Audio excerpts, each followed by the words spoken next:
ese círculo, ¿no? De los escritores, los académicos, los intelectuales.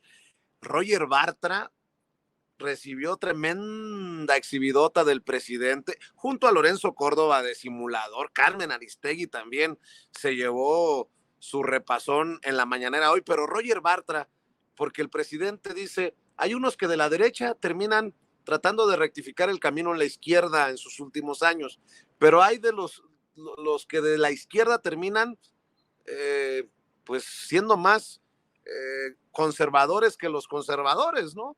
Y dice que a Roger Bartra lo convenció Enrique Krause, y bueno, pues son estos académicos, son estos intelectuales que, pues que no quieren al presidente Andrés Manuel López Obrador y que se declaran abiertamente en contra de este gobierno, a pesar de su pasado, entre comillas, progresista, hasta revolucionario, llamémosle así, mi querido Sensei.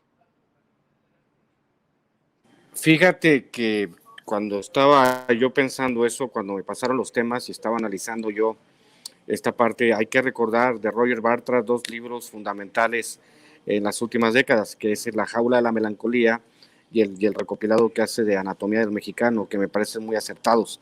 Ahora, si le aplicamos a Roger Bartra, porque no sé, tendría que ser al revés, ¿no? Cuando has ejercido, digamos, una ideología marxista como lo hizo Roger Bartra, o cuando has trabajado y has tratado de entender, ¿no?, la naturaleza del mexicano. Y obviamente en La jaula la melancolía, pues él habla del ajolote como el único ser, ¿no?, que antes de ser salamandra se reproduce en estado larvario. Entonces yo se lo aplicaría a los intelectuales mexicanos. Los intelectuales mexicanos antes de desarrollarse se reproducen en estado larvario, y sucede que cuando llegan a ser una salamandra como el ajolote, terminan por venderse al mejor postor. Es terrible que en esta circunstancia en la que estamos viviendo, sobre todo cuando hay una revolución de conciencias, hay una manera de entender el país que es distinta, alejada de los cánones que marcaron, digamos, en este sentido, no sé si llamarle intelectualidad mexicana. Me parece que es porque para ser intelectual tendrías que de cierta manera producir ideas, y ellos no producen ideas, repiten ideas. En el caso de Roger Bartra, pues sí era algo muy parecido a un intelectual que estaba intentando interpretar la realidad mexicana con el lente del análisis, con la idea que se tiene, ¿no?, de saber de qué se trata el asunto. Pero obviamente Roger Bartra pues desandó sus pasos, o sea, fue como Michael Jackson haciendo el moon dance, ¿no?